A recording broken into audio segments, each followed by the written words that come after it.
Polling రోజు ఆ తర్వాత పోలీస్ అధికారులు బరితెగించారని మండిపడ్డారు వైఎస్ఆర్సీపీ ఎమ్మెల్యే పేర్ని నాని. హింస జరుగుతుందని తెలిసినా పోలీసులు స్పందించలేదన్నారు. వైఎస్ఆర్సీపీ మద్దతుదారులు ఓటు వేయకుండా అడ్డుకున్నారని మండిపడ్డారు.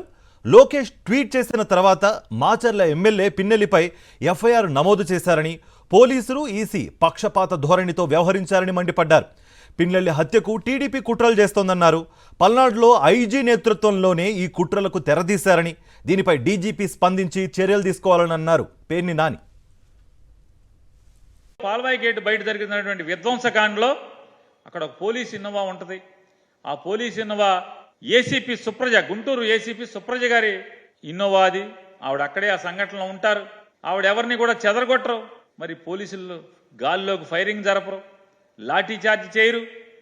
అక్కడ వైఎస్ఆర్ కాంగ్రెస్ పార్టీ వాళ్ళు ఓటింగ్కి రాకుండా బీభత్సం సృష్టించిన పరిస్థితి టీడీపీ వాళ్ళు చేస్తే పోలీసులు ఏమాత్రం కూడా యాక్షన్ లేకపోగా టీడీపీ వాళ్ళు వైఎస్ఆర్ కాంగ్రెస్ పార్టీ సానుభూతి పరులను కానీ ఓటర్స్ని కానీ కర్రలతో రాడ్డులతో తరిమి కొట్టినా కూడా పోలీసులు అక్కడ ఉన్నటువంటి ప్రత్యక్షంగా విధ్వంసం చేస్తున్న మూకల్ని చెదరగొడతాం కానీ ఒక్కళ్ళు కూడా చేయరు. చెయ్యకపోగా అక్కడ యాక్షన్ ఉండదు, ఎఫ్ఐఆర్ నమోదవదు, కేసు ఉండదు, అరెస్టులు ఉండవు వాళ్ళందరి మీద. అంటే 15వ తారీఖు కంప్లైంట్ ఇస్తారు, దాంట్లో ఎమ్మెల్యే పేరు ఉండదు. 17వ తారీఖునేమో సిట్టు విచారణ చేస్తుంది. ప్రతి ఊరు వెళ్ళి అక్కడెక్కడ కూడా పిన్నెల్లి రామకృష్ణారెడ్డి మిషన్లు బదలు కొట్టాడని కానీ లేదా గొడవలు చేశాడని కానీ ఎక్కడ సిట్టు కంప్లైంట్లో సిట్ విచారణలో బయటికి రాదు. డీజీపీకి సిట్ ఇచ్చిన దాంట్లో ఎక్కడ ఉండదు. 20వ తారీఖున లోకేష్ నాయుడు ట్వీట్ చేసే వరకు కూడా ఈ ప్రపంచానికి అక్కడ ఏదో జరిగిందనేది కూడా పోలీసులు కానీ, ఆర్ఓ కానీ, జిల్లా ఎన్నికల అధికారి కానీ, ఎస్పీ కానీ, ప్రిసైడింగ్ ఆఫీసర్ కానీ ఎవరు కూడా, ఆఖరికి విఆర్ఓ కానీ ఎవరు కూడా ఎమ్మెల్యే పాల్గొన్నాడు ఇలా చేశాడని కానీ ఒక్కళ్ళు చెప్పినోళ్ళు లేరు. అసలు కనీసం నేరం జరిగిందా జరగలేదా అనే విచారణ కూడా లేని పరిస్థితి. సుప్రీంకోర్టు తీర్పుకి భిన్నంగా ఈ ఎలక్షన్ కమిషను ఆర్డర్ ఇచ్చిందండి, ఇది ఇన్ రైటింగ్ ఆర్డర్ ఇచ్చింది అని చెప్పని హైకోర్టులో వాదిస్తే అప్పుడు ఆదరాబాదరాగా ఒక్కసారి తుళ్ళిపడ్డారు ఈ పోలీసులు, ఎలక్షన్ కమిషను, వీళ్ళందరూ కూడా. ఎలక్షన్ సీఈఓ అంటాడు, నా దగ్గర నుంచి వెళ్ళలేదు, నా ఆఫీస్ నుంచి వెళ్ళలేదు, మా వ్యవస్థ నుంచి వెళ్ళలేదు, ఎక్కడి నుంచి వెళ్ళిందో కనుక్కుంటాం.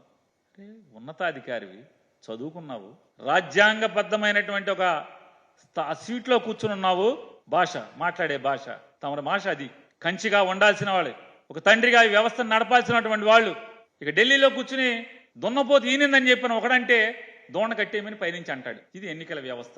నిష్పక్షపాతంగా అంబేద్కర్ గారు రాజ్యాంగం పొందుపరిచినటువంటి రాజ్యాంగం మేరకు ఏర్పడినటువంటి వ్యక్తులు ఈ రకమైనటువంటి దున్నపోతుని ఈనిందని ఒకడంటే తెలుగుదేశం వాడు దోణ కట్టేయమని ఎలక్షన్ ఆఫీసర్ అంటాడు, election commission of India.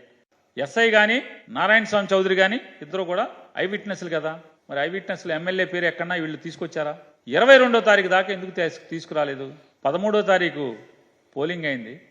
Polling గొడవలో పోలింగ్ మెషిన్ దాంట్లో కనీసం మెషిన్ ధ్వంసమైందని కూడా కేసు కట్టరు, ఇన్సిడెంట్ ఎక్కడా కూడా రాయరు. 15వ తారీఖు ఏమో మెషిన్ ధ్వంసమైందనేమో దాంట్లో గుర్తు తెలియని వ్యక్తులు అంటారు. 27వ తారీఖు ఏమో లోకేష్ ట్వీట్ చేస్తాడు, 20వ తారీఖు ఎప్పుడు, 27వ తారీఖు ఏమో ఎలక్షన్ కమిషన్ చెబుతుంది, వీళ్ళేమో 22వ తారీఖు ఏమో ఎఫ్ఐఆర్ కడతారు. 10 రోజులకి ఎఫ్ఐఆర్ కడతారు. ఏమిటి వ్యవస్థ? పోలీసు వ్యవస్థ నవ్వులు పాలు చేయడం కదా మీరందరూ కలిసి. ఈ గొడవల్లో ఎస్పీ సస్పెండ్ అయిపోతాడు, డిఎస్పీ సస్పెండ్ అయిపోతాడు, ఎస్ఐ సస్పెండ్ అయిపోతాడు, సిఐ మాత్రం సస్పెండ్ అవ్వడు. అంటే ఎమ్మెల్యేని ఏదో రకంగా జైల్లో పెట్టాలి, ఎమ్మెల్యేని వేటాడాలి, ఎమ్మెల్యేని వెంటాడాలి, ఏదో రకంగా టీడీపీ వాళ్ళతో పురుగొలిపి ఎమ్మెల్యేని హత్య చేయించాలి. ఇంతే కదా? ఇది కాదా మీ అందరి మధ్యలో ఉన్నది? మరి ఎమ్మెల్యే మీకు చెప్పాడు కదా, 14వ తారీఖున నా మీద హత్యాయత్నం జరుగుతుంది, పోలీసు గట్టిగా అలర్ట్ అవ్వండి అని చెప్పని మీకు చెప్తే ఏం చేశారు మీరు? అప్పటి వరకు ఎమ్మెల్యే ఇంటి దగ్గర ఉన్నటువంటి పోలీసు బలగాలను ఎందుకు తొలగించారు? 14వ తారీఖు ఎమ్మెల్యే చెప్పుకున్నాక, అయ్యా తెలుగుదేశం వాళ్ళందరూ కూడా నన్ను చంపటాక మా ఇంటి మీదకి వస్తున్నారు మాచర్ల అని చెప్పి రాతపూర్వకంగా మీకు చెప్పుకుంటే, ఫోన్ చేసి చెప్పుకుంటే, ఏంటయ్యా మీరు చేసిందంటే పారామిలిటరీ బలగాల్ని తొలగించారు, కావాలంటే ఆన్ రికార్డ్ ఇది. తొలగించితే చివరికి గతి లేక దిక్కు లేక ఒక ఎమ్మెల్యే 4 సార్లు ఎమ్మెల్యేగా గెలిచినాడు, ఈ ప్రభుత్వానికి విప్పుగా ఉన్నాడు, రాష్ట్రపతికి గవర్నర్కి మొరబెట్టుకుంటే మెయిల్స్ ద్వారా అప్పుడు మాచర్ల పట్టణంలోకి పోలీసులు పెద్ద ఎత్తున పారామిలిటరీ బలగాల్ని పైనుంచి పంపారా లేదా?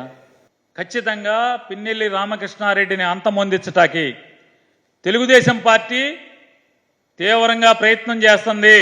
2009 నుంచి ఇప్పటి వరకు అప్రహతంగా తెలుగుదేశం పార్టీకి పట్టున్నటువంటి చోట వైఎస్ఆర్ కాంగ్రెస్ పార్టీకి బలమైన పునాదులు వేసి 2009లో 2012 బై ఎలక్షన్లో 2014లో తెలుగుదేశం పార్టీ అన్ని చోట్ల గెలిచినప్పటికి కూడా, పల్నాడులో చాలా చోట్ల గెలిచినప్పటికి కూడా, కానీ మాచర్లలో తన పట్టు నిలుపుకొని 2019లో మళ్ళీ గెలిచి 2024లో కూడా మళ్ళీ గెలవబోయే పరిస్థితుల్లో ఈ రకమైనటువంటి అంటే మనిషిని అంతమొందించాలని తెలుగుదేశం కుట్ర పనితే, ఆ కుట్రకి ఎవరెవరైతే సహకరిస్తున్నారో సహకరించేటువంటి ప్రతి పోలీసు కూడా అనుభవించాల్సిన పరిస్థితి వస్తుంది.